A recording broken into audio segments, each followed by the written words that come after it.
You're listening to Why This Universe, a podcast where we break down the biggest ideas in physics.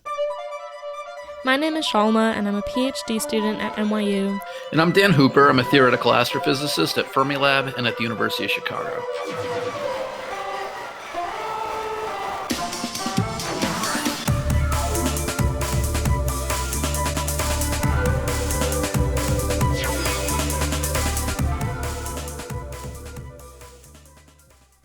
So we've talked about quantum mechanics on the show a couple times by now.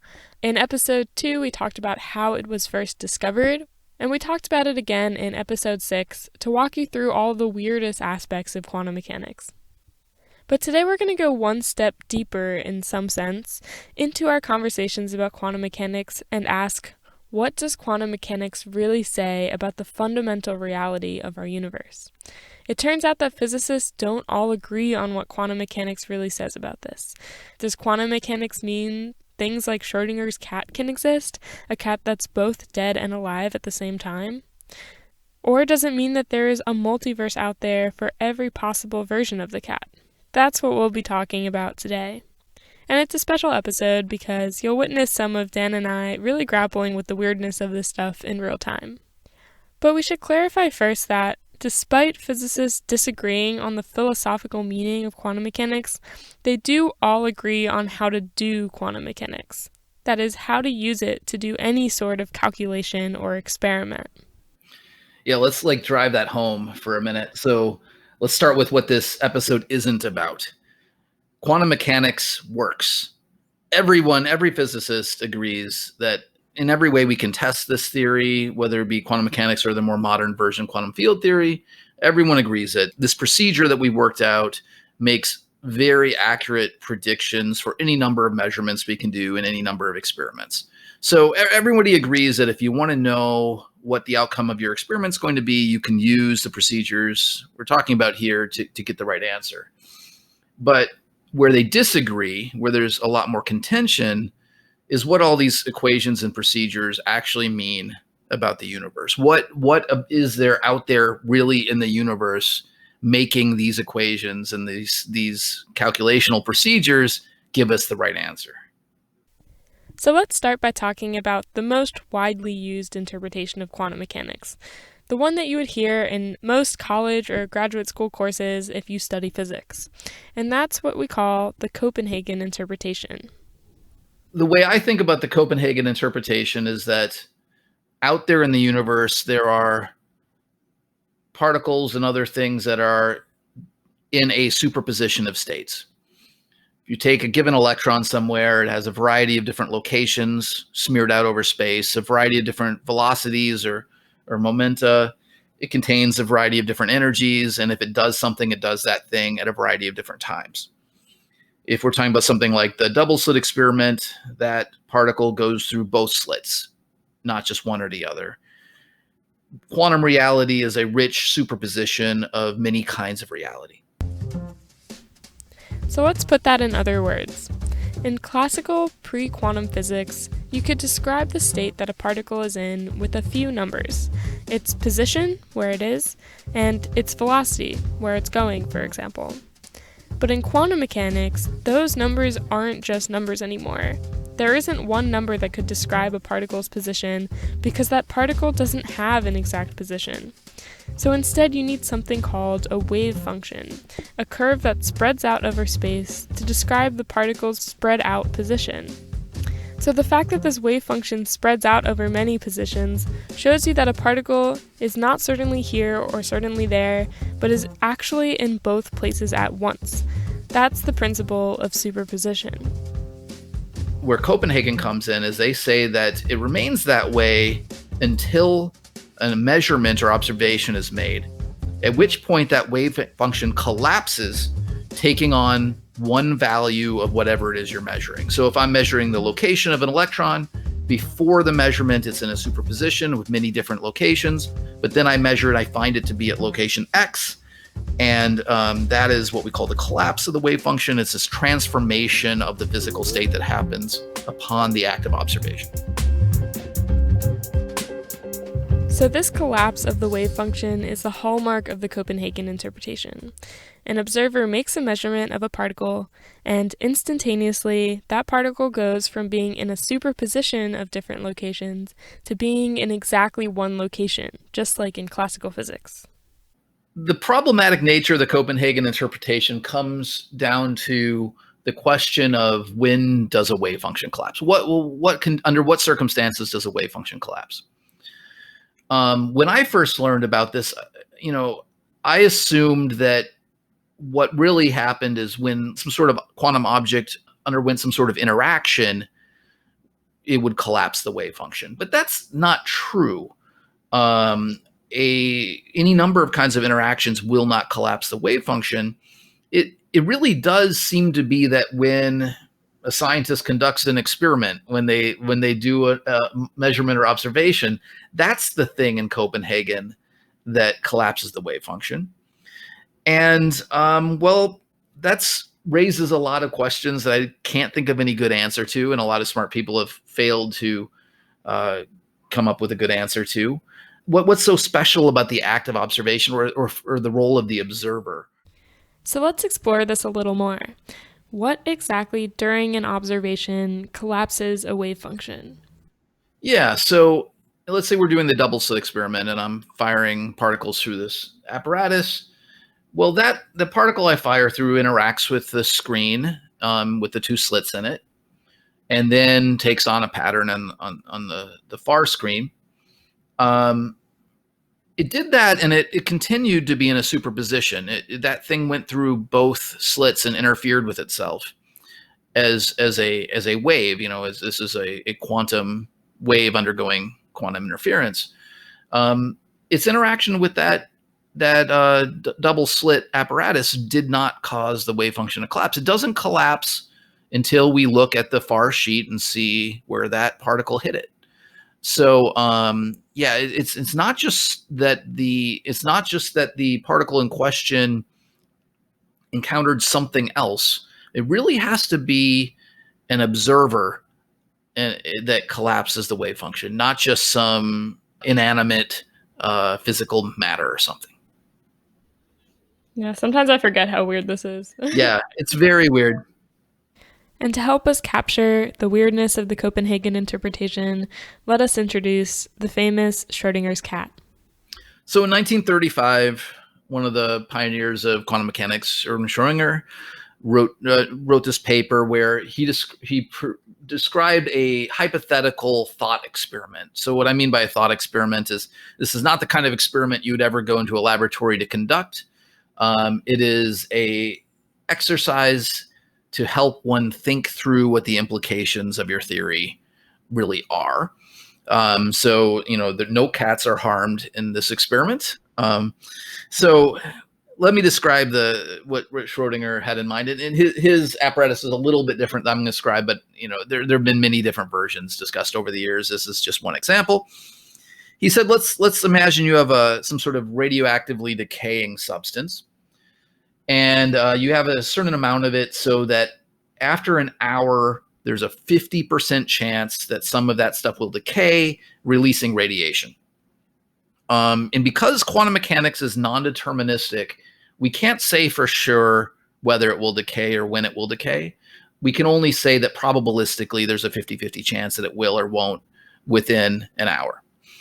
So you go on then and you say, well, let's hook up a Geiger counter to this thing. So if it does decay, the Geiger counter will get triggered.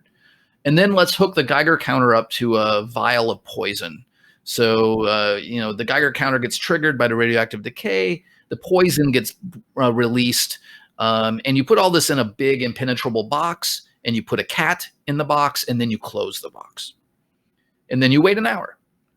So your intuition, if you're like, well, just about anyone, is that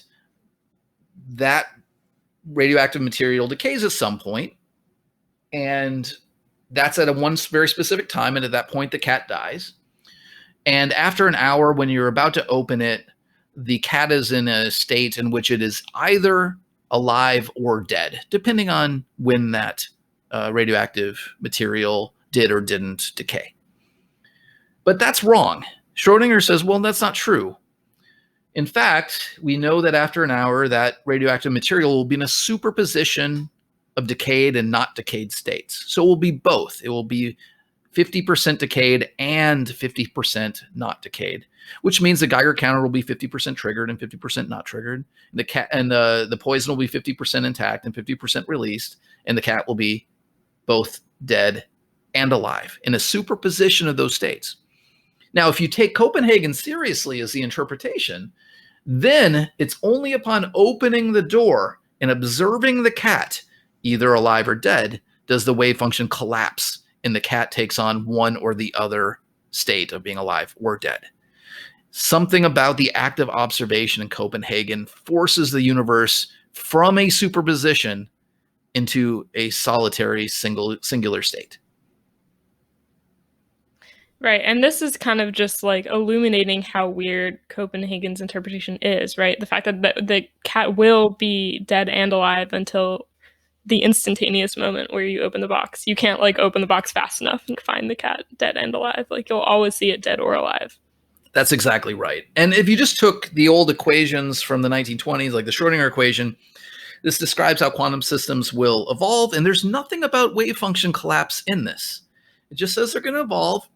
And the Copenhagen advocates said, well, we see things in single states, so we just have to add this ad hoc piece of wave function collapse onto that quantum mechanical calculational tool to say, well, we open the box and we don't find a superposition. We find a cat that's either dead or alive. So let's say at that point the wave function collapses. That's kind of their Band-Aid they put on this problem. And of course, it raises all sorts of big questions like, could a cat maybe collapse its own wave function? Does a cat count as an observer? Could a flea on a cat? Could an embryo of a flea? Could a, there's no good answers to any of these questions. And it leaves a lot of people, including myself, thinking the Copenhagen view of quantum mechanics is probably untenable. Do we know, like, is there a reason why this is like the textbook one, by the way?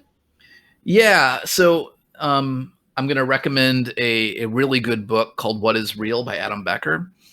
In that, he describes the history of quantum mechanics. It's not really a book about quantum mechanics itself. It's a book about the history of quantum mechanics. And he talks about just how influential Niels Bohr was in those important decades. And he also talks about this really influential I think it was a paper, but it might have been a chapter of a book or something by John von Neumann, who, was this amazing physicist and game theoretician and polymath and genius by any standard. But in this thing he wrote in the 1930s, he claimed to present a proof for why Copenhagen was the only viable way to think about quantum mechanics. Adam would tell you that not many people ever read that proof or understood it, and there are holes in it that are big enough to drive a truck through. And it was only written in German and wasn't translated until many decades later. But John von Neumann carried enough clout along with Niels Bohr that I think people just kind of adopted it. Also, there weren't good alternatives in the 1920s and 30s to this. It wasn't really until the 1950s that other interpretations of quantum mechanics started to kind of be explored in a serious way. So let's get into talking about these other interpretations of quantum mechanics. And let me just premise this by reminding you again that while there are lots of philosophical and maybe even personal reasons to be attracted to one interpretation over others, there isn't actually any proof that any one is more true than any other. Okay, with that said, let's get into it. So my favorite interpretation, a lot of physicists' favorite interpretations these days, was cooked up or presented in 1957 by a grad student at Princeton named Hugh Everett III. He had a very simple and very elegant response to the problems he saw with the Copenhagen interpretation. He said, we're going to take something like the Schrodinger equation, which describes how a wave function evolves, and we're going to take it seriously. We are going to say that is the right answer. After all, degrees with all experiments we can do. what that means is that we're not going to add anything extra. We're not going to add this ansatz of wave function collapse. So now what that tells you is if you do the Schrodinger cat experiment, the universe is in a superposition of decayed and not decayed radioactive material. And the Geiger counter and the poison and the cat are all in superposition. So until you open the door, the cat is 50% dead and 50% alive in a superposition. And then you open the door, and the universe at that point is in a superposition of you seeing an alive cat and you seeing a dead cat. The wave function doesn't collapse. The superposition just now extends to include the observer. Now, this strikes a lot of people as very weird. They think I only see one thing at a time. But whoever points out, like, that's exactly what you would think you would see. The universe is bigger than you and your own perceptions. It requires a quantum multiverse, many worlds, many quantum worlds, where all of these quantum realities play out simultaneously. And in some of those worlds, you're seeing an alive cat, and some you're seeing a dead cat. In each one of those timelines or worlds, or however you want to think about it, you see only one or the other. But in the greater quantum multiverse, there are examples of beings very much like you seeing both. So to be clear, the Everett multi-world interpretation of quantum mechanics, like, it really does argue that there is a universe out there where each reality is happening. That's right. Every single piece of the quantum wave function, including every possible outcome of these quantum mechanical experiments or just ordinary occurrences, is physically realized in the quantum multiverse, according to Hugh Everett III. Okay, so what would you say to somebody who heard about the many worlds interpretation and finds it really problematic that anytime things interact, a whole new universe is supposedly made? Yeah, so here would be my response. So I'm assuming this person knows a lot about quantum mechanics and knows that it works. And I point out that everyone who's, whether they're a Copenhagen or a Everettian quantum mechanics advocate, agrees that that is what's going on before any observation. So when I send a particle through a double slit experiment, when it goes through the sheet with the slits in it, it enters in a superposition, or it creates, it branches, okay, in the same way that you would say the world does when an observer makes a measurement in Everettian quantum physics. And no one thinks that's problematic. I mean, it's weird, but we've all accepted that that's true. The only difference is that, does that also happen when somebody makes an observation? That's the only difference between Copenhagen and Everettian quantum mechanics. So Everettian quantum mechanics, or the many worlds hypothesis, removes the need for observations to be anything special. And so a universe can totally make sense despite having no observers in it. So there's one other kind of big class of ideas that we haven't talked about yet, that's neither Copenhagen nor Everettian quantum mechanics. And this falls under the umbrella of what we call hidden variables interpretations of quantum mechanics.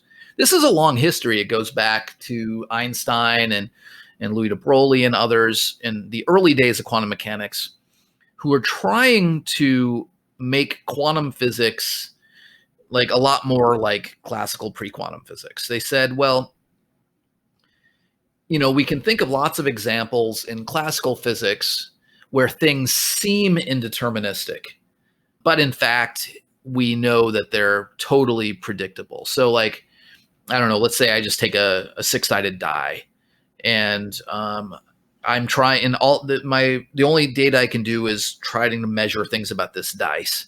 And I try to predict from things about the die what number will come up when I roll it. Well, this won't be a very good theory. I won't be able to, in any realistic way, ever come up with a good prediction for how that die will land. I'll just wind up with a theory that says a sixth of the time I get a 1, another sixth of the time I get a 2, etc. And we know, though, from the laws of classical physics that if you knew exactly the speed and rotational speed of that die and its location, and you knew the location and velocity of every air molecule it was going to touch, and every air molecule in the table you were rolling it on, and not air molecule, every table molecule, and everything else, you could accurately predict how that die would roll and what number would come up. So deep down, classical physics is totally predictive, but in practice, it looks probabilistic. Einstein and de Broglie and others thought, well, maybe quantum mechanics is this way too. Maybe there isn't really a superposition. Maybe Schrodinger's cat is all along either dead or alive, not and or. And it just seems to be in a superposition because for the same reason we can't accurately predict how that die is going to fall. There's some variables in the theory we don't know about. And if we knew about them and included them in a more complete version of quantum mechanics, all of this would look more sensible. It would look more predictive. It would look deterministic, and there would be no role for superposition. And Einstein and de Broglie and others didn't know what these hidden variables were. They would say that, but we could posit that there might exist such things that would make all this quantum weirdness unnecessary. These were popular, like, class of ideas. Popular is really maybe an overstatement. Among the very small number of physicists who were concerned about these sorts of problems, these were a popular class of ideas. It was a small group, but it was a big fraction of the small group. But this all changed starting with work by John Bell in 1964. So he wrote a paper in which he presents something we now call Bell's theorem. And he said he could prove this. He said if you make two assumptions, namely, the first assumption is that quantum mechanics describes like microscopic objects with real properties that determine outcomes of real experiments. In other words, there are actual things out there. They're not in some complicated superposition, but things are in one place at one time, etc. And secondly, you assume locality, which means that you can't have two objects at different locations influence each other instantaneously. It takes a finite amount of time to travel, have information travel across space. If you assume those two things, the reality of quantum mechanics and locality, then there must be correlations between certain kinds of observable quantities you could look for in certain kinds of quantum mechanical experiments. So in the 1970s, people started doing these experiments. And one after the other, they showed violation of this theorem. They didn't see the correlations that John Bell said had to be there, which means that at least one of those two assumptions is false. When it comes to locality, it's really hard to imagine that the universe is not local in the way that matters for this. The theory of relativity says nothing can move through space faster than light. If violation of locality would definitely violate relativity, but also it means, if you can really get information across space faster than light, then you can send information backwards through time, and that leads to a lot of logical paradoxes and things. So if I were to make a wager about which of our assumptions about the universe are going to hold up to scrutiny in decades or centuries or millennia or something, locality would be a pretty good bet, in my opinion. I think that's probably going to be true all the way down. So that means that the other assumption, this kind of well-defined reality of quantum mechanical systems all the way down, that can't be true, which means that the kind of hidden variable solutions, the quantum mechanics, can't be the answer. Okay, so we're nearing the end here. We talked about the Copenhagen Interpretation, the many worlds interpretation, and finally the hidden variables idea. But in 2020, what are most physicists inclined to believe about quantum interpretations? I'll say this, I've spent a lot of hours over beers talking with physicists about interpretations of quantum mechanics, and I've never met somebody who thought this was an interesting question and had spent time thinking about it in depth and still thought Copenhagen was the way to go. I've not encountered that. That being said, most physicists don't really think about this question of quantum interpretations at all. By far the most popular notion, like if you just went out among actual professional physicists and asked what they think about this, I think the single most common answer you'll get is something that is usually paraphrased as the shut up and calculate interpretation of quantum mechanics. So this is an entirely instrumentalist point of view. It literally doesn't care about the question we're asking. It's saying like, well, all that matters, all that science is trying to do is show you how to make predictions for what you will observe. And quantum mechanics in Copenhagen or Everett or whatever, they always agree on their predictions. And therefore, we don't need to take sides on this debate in order to use quantum mechanics successfully. So, I don't know. To me, this is just too interesting to not have an opinion on and not think about. But to a lot of physicists, they will happily sweep this question under the rug, never to be looked at again, and just proceed to do their calculations correctly. At least when it comes to Copenhagen versus many worlds or Everettian quantum mechanics, there's no measurement you can ever do to differentiate between the two. I think that is just a valid blanket statement. There are other interpretations that could have different observational consequences. But if you're really talking about those two, there's nothing you could ever do to differentiate. So I guess it maybe does make sense to relegate this question of quantum interpretations to like maybe a more philosophy domain than physics. Yeah, and this is a question that serious philosophers of science talk about. I just find fascinating, and I like in my classes just trying to bring up the question of what would it mean for a theory that agrees with every observation that could ever be hypothetically constructed for it to be wrong. I think if you want to call that thing wrong, you might not be using the word in the same way that the scientific method says you should be using the word. The scientific method says the way you get to truth is by, doing experiments and seeing if the predictions come out the same.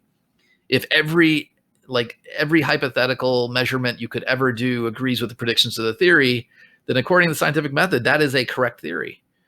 And you could easily imagine a case where there were multiple theories that made the same correct predictions, and then trying to figure out which of those theories is true. Well, maybe that's not even a valid question to posit in the first place.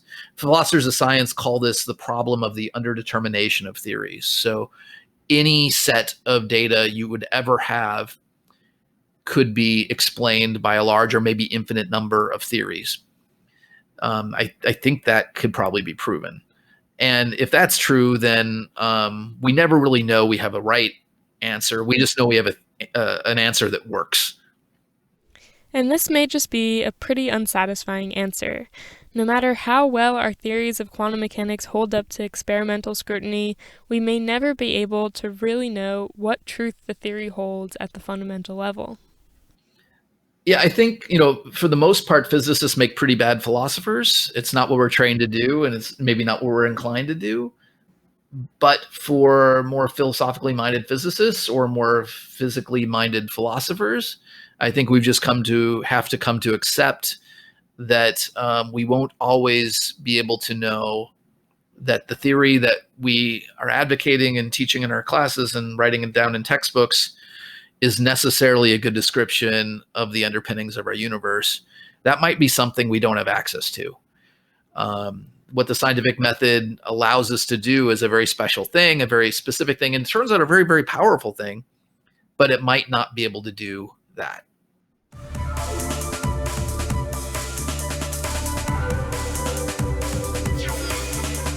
This episode was produced and edited by me, Shalma Wegsman. Research and writing is done by Dan Hooper and I. Dan is a theoretical physicist at Fermilab and the University of Chicago, and is the author of many books, including most recently, At the Edge of Time, Exploring the Mysteries of Our Universe's First Seconds. All music in Why This Universe is produced by Jake Kleinbaum. Thank you so much for your support and for listening, and we hope you tune in next time to Why This Universe.